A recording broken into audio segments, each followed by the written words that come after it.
Mga kalasa, kamusta na? Nandito na naman ako para maghatid ng sarap sa inyong kusina. Alam kong hindi nalingid sa inyong kaalaman na paborito ko ang pork menudo. Pero alam nyo, may isasarap pa pala yan. Welcome sa Panlasang Pinoy. Ako po si Vanjo Merano. At para sa ating episode ngayong araw na to, ipapakita ko sa inyo ang isang upgraded version ng pork menudo. At ito ang pork menudo sa gata. Makikita ninyo yung kumpletong listahan ng mga sangkap sa description ng video na to. Tara na, mag-umpisa na tayo magluto. Magpapainit lang muna ako ng isang wok o ng isang pan. At maglalagay na tayo ng mantika.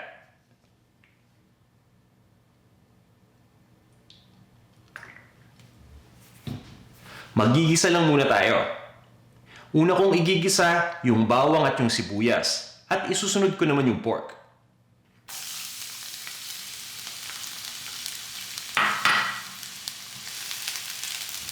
Haluin lang natin at ilalagay ko na rin kagad yung sibuyas.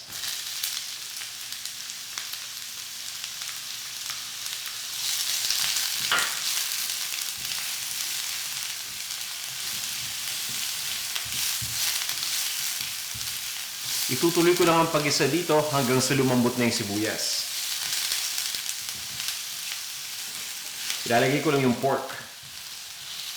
Pagdating naman dito sa pork, hiniwa ko lang ito into cubes.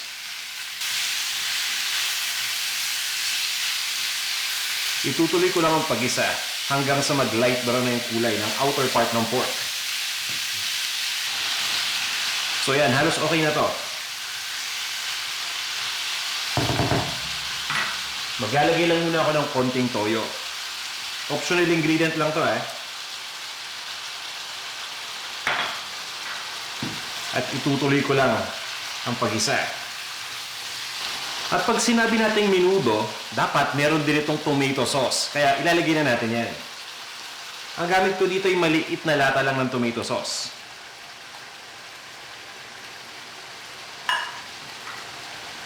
Hahaluin lang natin.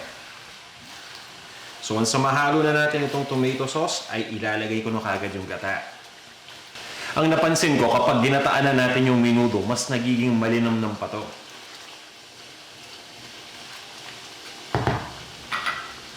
At speaking of gata, ito na yon.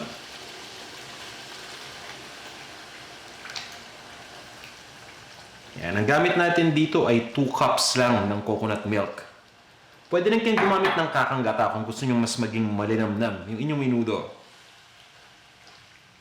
Pabayaan lang natin itong kumulo. Tatakpan ko lang muna para mas mabilis. At sa oras na kumulo, ilalagay na natin yung magpapalasa at magpapasarap din dito sa ating dish. At ang tinutukoy ko ay itong ating Knorr pork cube. Isang peraso lang ng Knorr pork cube, mabibigay nito yung buong lasa ng pork dito sa ating pork menudo sa gata. Hahaluin ko lang muna. At ilalagay ko na rin yung dahon ng laurel o yung dried bay leaves.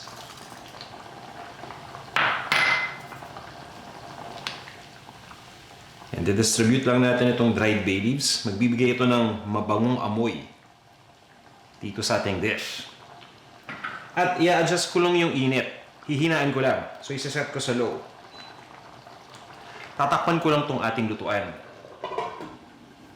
At itutuloy lang natin ang pagpapakulo hanggang sa tuluyang lumambot yung pork. Alam naman nating lahat na yung tagal ng pagpapakulo ay depende sa quality ng baboy na gamit natin.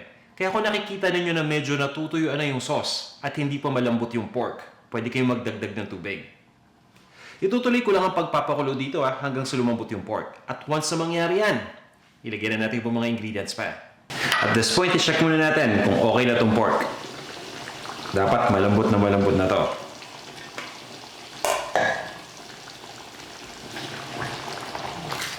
Yan, at kung mapapansin ninyo, medyo lumalapot na rin yung sauce dahil nag-evaporate na habang pinapalambot natin itong pork.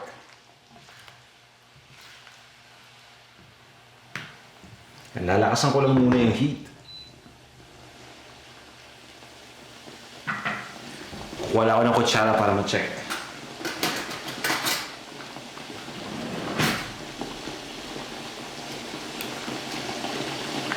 Okay na. Saktong-sakto yung lambot. Ilalagay na natin yung atay ng baboy. Konting atay lang yung gagamitin natin para sa recipe na to. Pero kung talagang mahilig kayo sa atay ng baboy, pwede na itong dagdagan.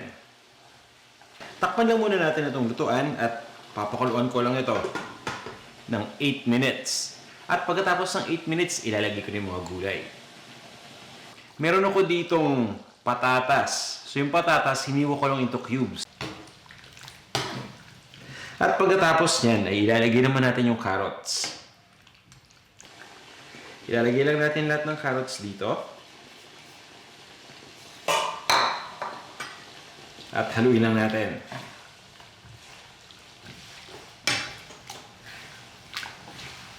Diba? Pag sinabi nating menudo or pork menudo, dapat may patatas at carrots talaga yan. Yung iba naglalagay pa ng hotdog o ng pasas. Yun yung raisins. So, nasa sa inyo kung gusto nyo maglagay.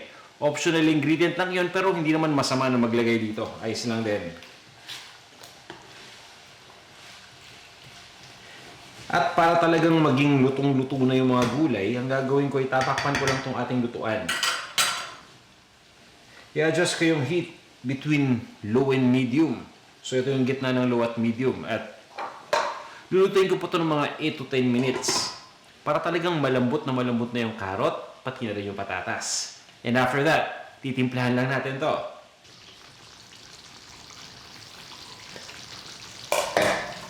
Hahaluin ko lang muna to. O yan, saktong-sakto na. Diba? Mukha namang menudo talaga. Yun nga lang, mas napakalinamnam na nito. Titimplahan na natin. Pagdating sa panimpla, salt and pepper lang ito. Ganoon lang kasimple. Maglalagay tayong asin.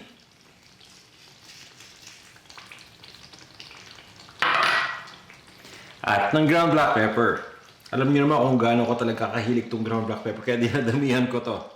Pero okay lang na yung tamang amount lang ng ground black pepper ang gamitin niyo. So kung hindi kayo masyado sa maanghang, di kontian nyo lang yung ground black pepper, okay lang yan.